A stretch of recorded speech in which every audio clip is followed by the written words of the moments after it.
하시느니라. 아멘. 자, 오늘은 20절에서 22절까지 말씀으로 함께 살피겠습니다. 20절에서 22절. 이 세 개의 구절에는 원인과 결과에 대한 말씀이 있습니다. 원인과 결과. 먼저 20절에 대한 원인과 결과는 이제 충성된 자의 원인이 그 결과가 어떻게 되느냐, 그리고 빠르게 부자가 되려고 하는 자의 그 원인, 그리고 그것에 대한 결과는 무엇인가, 이것입니다. 그 20절을 먼저 보시게 되면 이 충성된 자라는 것은 성실한 자에 대한 말씀입니다. 성실한 자. 그러니까 처음과 끝이 일관된 자. 성실한 자 혹은 신실한 자라고도 할 수 있어요. 하나님과 이웃에 대한 자기의 의무를 다하는 성실한 사람들, 그리고 주어진 환경 속에서 자기가 최선의 것을 다해서 묵묵히 일하는 자들, 자, 그런 사람들이 복이 있다, 이렇게 말씀하십니다. 그러니까 성실하게 일하는 것, 그리고 신실한 것, 이것이 원인이죠. 그것에 대한 결과가 복이 있다, 이렇게 말씀하십니다. 실질적으로 심리학과 관련해서 나온 연구 결과는 무엇이냐면, 처음부터 끝까지 신실하고 성실한 자들은 이게 시간 문제지, 그 길을 계속 꾸준히 일관적으로 가게 되면 결국 시간 문제지 성공한다라고 하는 연구 결과가 있습니다. 성실함과 신실함이 이제 쌓이다 보면 결국 이룬다는 것이죠. 성공한 사람들 대부분이 이 신실함과 성실함을 멈추지 않고 일관적으로 하는 습관이 있는데, 이분들이 성공하는 이유가 무슨 능력이 많아서, 아니면 천재적이어서, 아니면 어떤 그의 삶 가운데의 배경 가운데 열리는 일들이 당연한 어떤 그가 가지고 있는 자질 때문에 성공하는 것이 아니라, 본래 이 성공이라고 하는 것이 오랫동안 그 같은 그 성실함과 신실함에 대한 기조를 유지하면서 나아가는 자가 결국 이 성공이라는 결과를 얻을 가능성이 아주 높다고 합니다. 정말 높대요. 그런데 이것을 성경에서는 지혜의 말씀으로 가르쳐 주고 있습니다. 충성된 자, 이게 사실 우리 한국말로는 충성이라고 표현이 되어 있지만, 모르겠어요. 이 충성이라고 하는 표현이 우리가 지금 살아가고 있는 이때에 다가오는 느낌과 그 초기 기독교가 우리 한국에서 들어왔을 때에 그 선교사님들이 맨 처음에 번역하셨거든요. 그때의 용례적으로 사용되었던 충성과 조금 의미가 조금 차이가 있는 듯한 느낌이 듭니다. 여기서의 충성은 많이 말씀을 드렸지만 faithfulness, 신실함 혹은 성실함, 그런 것이 바로 여기서 충성입니다. 자, 그래서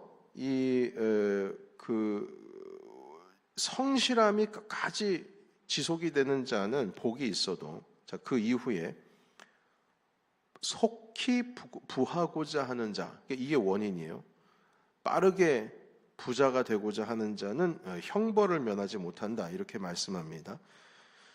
그러니까 빠르게 부자가 되기 위해서는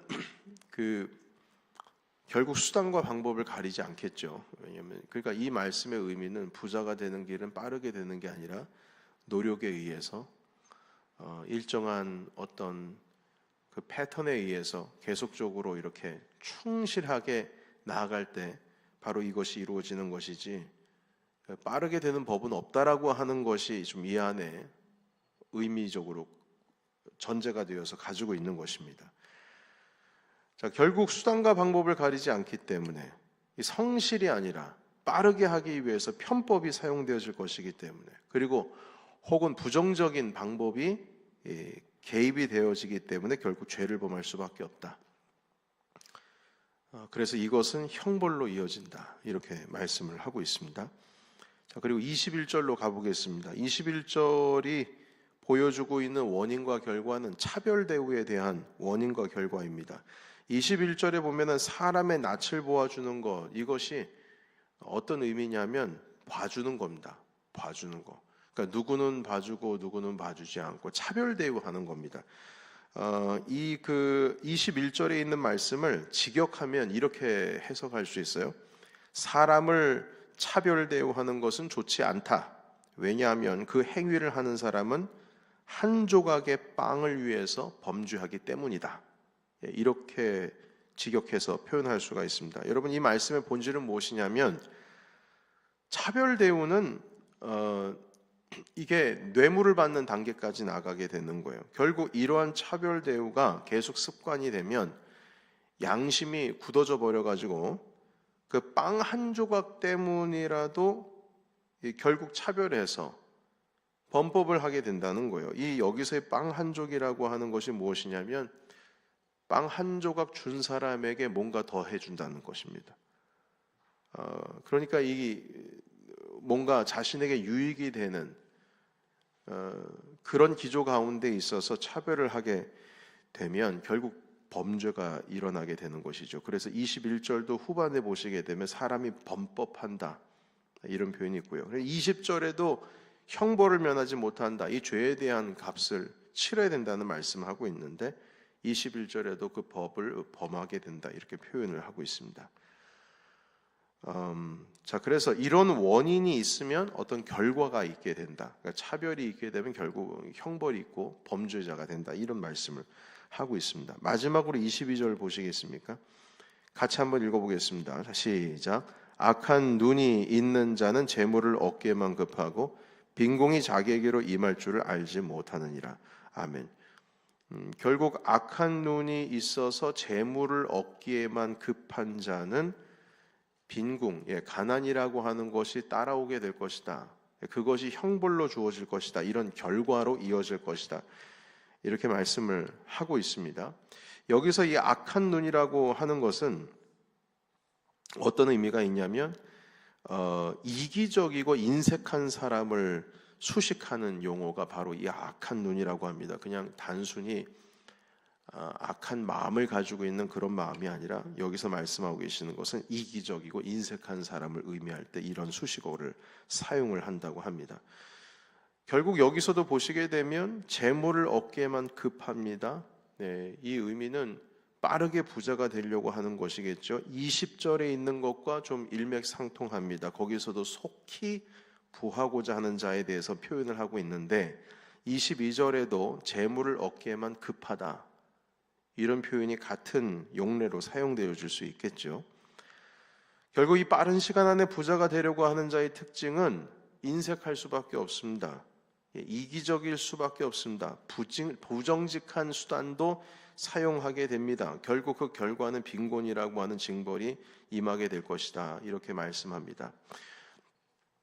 여러분, 지금까지 20절에서 22절까지의 이 세 개의 구절 속에서 등장하는 원인과 결과를 살펴봤는데요. 이 세 가지의 공통적인 특징이 무엇이냐면 자연스럽지 않고 모든 것이 억지로 뭔가 되게 하기 위해서 힘을 가해주는 그런 의미가 이 안에 담겨 있습니다. 예를 들면 빠르게 부자가 되는 사람. 그러니까 이 말씀은 아까도 말씀을 드렸듯이 그 속뜻은 부자가 되는 길은 빠르게 될 수가 없다. 이 말씀을 하는 것이거든요. 천천히. 그러니까 열심히 노력한 만큼 그것들을 축적해 나갈 때 부자가 되는 것이지 빠르게 되는 방법은 없다라고 하는 것을 이 성경은 가르쳐주고 있는 겁니다. 물론 오늘날 많은 방법을 통해서 빠르게 될 수도 있겠습니다만 그때 당시에 이 지혜 말씀은 부자는 빠르게 될 수 있는 길이 없다. 이제 그 말씀하시는 거고요. 두 번째, 차별해서 대우하는 사람. 이것도 자연스럽지 않고 억지로 되는 그리고 힘을 가하는 어떤 그런 의미가 되겠습니다. 세 번째, 바로 22절이죠. 재물을 얻기 위해서 악한 눈, 이기적이고 인색한 마음을 가지고 있는 사람들을 말합니다. 그래서 이 모든 것은 내가 뭘 얻기 위해서 힘을 발휘하고 뭔가 자연스럽지 못한 것을 자연스럽게 하려고 뭔가 힘을 발휘해서 하려고 하는 것입니다. 그러나 그러한 원인이 시작이 되면 결국에는 그 원인에 대한 결과가 악한 것이 된다라는 결과로 말씀해 주시는 겁니다. 예. 여러분, 그래서 이 무엇을 자꾸 하려고 하면 사람이 조급해지죠. 예를 들면 여기 부자가 빨리 되고자 한다면 조급해집니다. 그리고 이것이 억지가 되고, 그리고 빠르게 뭔가 되고자 하는 마음 때문에 욕심이 생기게 되고, 그 무엇을 하려는 것보다, 무엇이 되려고 하는 것보다, 이 주일의 말씀을 우리가 잠깐 인용을 하자면, 무엇을 자꾸 하려고 한다면 분명히 이게 문제가 생기게 돼 있다는 거예요. 사람이 조급해지니까요. 그래서 이 하나님의 말씀을 따르는 자, 지혜의 사람들은 무엇을 하려고 하는 사람들보다는 대신 주의 말씀처럼 무엇이 되려고 하는 사람들에 가깝습니다. 그러니까 나에게 어울리는 그 삶을 하나님의 지혜의 말씀 따라서 살아가는 것이지, 자꾸 어울리지 않는 것을 뭔가를 힘을 들여서 하려고 하게 되면 결국 문제가 된다는 것이죠. 여러분, 부자가 되는 것이 나쁘다라는 표현을 지금 하려고 하는 게 아닙니다. 그걸 빠르게 하려다가 보니까 그렇다는 거예요. 그러니까 인위적이죠.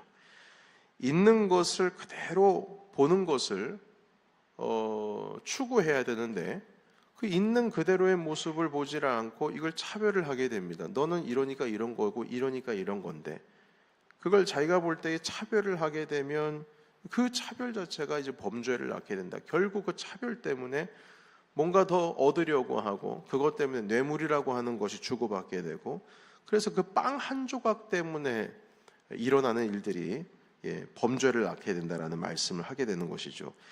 재물이 나쁜 게 아닙니다. 재물을 얻고자 해서 급급하면, 그것을 얻고자, 속히 얻고자 마음이 급급해서 인색하고, 그리고 그 가운데에 이기적인 것으로 충만함이 22절 말씀을 하고 있는 것입니다. 그렇게 되면 결국 이 범죄를 너무나 자연스럽게 이루게 된다라는 말씀입니다. 그래서 원인과 그에 대한 결과에 대한 말씀인데, 원인이 자연스럽지가 못하고 인위적이고 자신의 어떤 조급한 마음에 욕심을 따라서 움직이게 되면 결국에는 그에 대한 결과는 죄다, 이렇게 말씀을 하고 있습니다. 여러분, 오늘 이 말씀을 제가 읽을 때 전 주일에 우리 함께 나눴던 말씀들이 계속 생각이 나더라고요. 우리가 무엇을 자꾸 하려고 하는 것보다 무엇이 되려고 하는 우리의 자질과 우리의 태도와 우리의 마음의 현재의 존재의 상태를 선하고 아름답게 되어가려고 하는 것이 우선되어야 된다. 결과는 따라오는 것이지, 내가 무엇을 억지로 하려고 하는 그 순간 쉽지 않은 결과가 이루어진다라는 말씀을 오늘 20절에서 22절까지 말씀으로 우리가 확인하게 되었습니다. 성경에서 오늘 말씀하고 계시는 이 지혜라고 하는 것은, 오늘이 주신 말씀은 그 원인 가운데 무엇을 억지로 하려고 조급한 마음 가운데 앞다투어서 나가지 말라는 겁니다. 이기적인 마음, 그리고 인색한 마음, 그것을 가지고 사람이 자기 것을 소유하기 위해서 억지로 힘을 발휘하지 말라는 것입니다. 만약 그렇게 될 경우에 그 결과는 죄다 가르쳐 주십니다. 오히려 성품적으로 충성하자. 여러분, 여기서의 충성은 보통 우리는 뭘 하려고 하는 것, 어떤 열정적인 것, 이런 것들을 표현하는 단어가 충성 아니겠습니까? 뭘 하려고 하는 것. 그러나 주일날 말씀을 드렸듯이 충성이라고 하는 단어가 원래는 faithfulness라고 하는 단어라고 말씀을 아까도 드렸잖아요. faithfulness는 뭔가 하려고 하는 단어가 아니라 뭔가 되려고 하는 존재적인 어떤 그런 표현이지, 성품적인 표현이지 뭔가 doing을 하기 위한 표현이 아니라는 것임을 우리는 느낌적으로도 알 수가 있습니다. 그래서 오늘 주신 말씀으로 성경이 주고 계시는 지혜를 얻으시기를 예수님의 이름으로 축원합니다. 우리 교회는 달려가는 교회라기보다는, 무엇을 이루기 위해서 달려가는 교회라기보다는 주님과 동행하며 주님을 닮아가는 교회가 되는 것이, 그것이 우리 비전에 맞는 방향입니다. 성경 그걸 말씀하고 있어요. 예수님께서는 열매에 대한 말씀을 하실 때 자질과 태도와 성품적인 것에 대해서 얘기하시지, 열매가 얼마나 많이 있느냐에 대한 걸 말씀하시는 게 아닙니다. 심지어는 달란트에 대한 비유를 말씀하실 때에 너는 1달란트 남겼기 때문에 너는 쫓겨나는 거야, 이렇게 말씀하신 적이 없어요. 주님께서는 비교하지 않습니다. 5개 달란트, 2개 달란트 비교해서 그래 너는 더 많은 달란트를 가지고 있으니까 이만한 것을 가져라 라고 했을 때, 우리가 눈으로 볼 때는 많이 남겼으니까 칭찬을 받는 것 같아 보이지만 결코 그렇지 않습니다. 그 의미는 무엇이냐면, 1개 남겨있는 그 달란트, 그거 달란트를 그대로 땅속에 묻었잖아요. 그 자질은 뭐냐면은 내 주인의 마음이 뭔지를 모른다는 겁니다. 그 주인이 어떤 마음을 가지고 있는지, 이것을 가지고 내가 너에게 이 자질을 주었는데 이 자질을 가지고 네가 아무것도 하지 않았다라고 하는 것은, 그것은 주님의 그 마음에 동참하지를 않았다는 뜻이지, 너는 하나도 남기지 않았기 때문에 내쫓김을 당하는 거야, 이 말씀이 아닙니다. 5개를 가지고 있는 사람이 5개를 남겼다라고 하는 것은 그만큼 열심히 했다라고 하는 그 일에 대한 말씀이 아니라, 네가 가지고 있는 내가 원하고자 하는, 참 너 신실하다, 너에게 내가 이것을 맡기는 이유는 그만큼 너를 믿기 때문이야. faithfulness라고 하는 그 부분에 대해서 그 주인이 기대하고 주인이 생각하고 있었던 마음을 그대로 품고 일을 행했기 때문에 그것에 대한 칭찬을 한 것이지, 열매가 얼마나 많느냐에 대한 것이 아니라는 겁니다. 여러분, 주님께서 나는 포도나무여 너희는 가지니 네가 내 안에 있으면 많은 열매를 맺는다라고 했을 때, 안에 지금 거하고 안에 존재하고 포도나무 가지에 우리가 붙어 있는, 한마디로 우리가 되어지는 우리의 존재에 대한 말씀을 하시면서 열매를 맺는다고 하시지, 야, 열매를 맺기 위해서 너희가 노력해야 돼, 뭐 해야 돼, 이거 해야 돼, 저거 해야 돼라는 말씀을 하시지 않는다는 겁니다. 그리고 사도 바울께서도 서신서를 쓰실 때에 힘을 다하여서 일하라, 봉사하라, 충성하라고 하는 그 개념 안에는 우리의 삶 가운데 되어져가는 우리의 성품과 우리의 자질에 대한 말씀을 하고 계시는 것이지, 거기에서 나오는 열매를 말씀하시는 것이지, 얼마나 열매를 많이 맺었느냐 적게 맺었느냐 그 doing에 대한 것으로 인해서 평가하고 판단하지를 않는다는 것입니다. 여러분, 이건 제가 근래 들어서 더 성경을 읽을 때마다 깨달아지는 말씀인 거예요.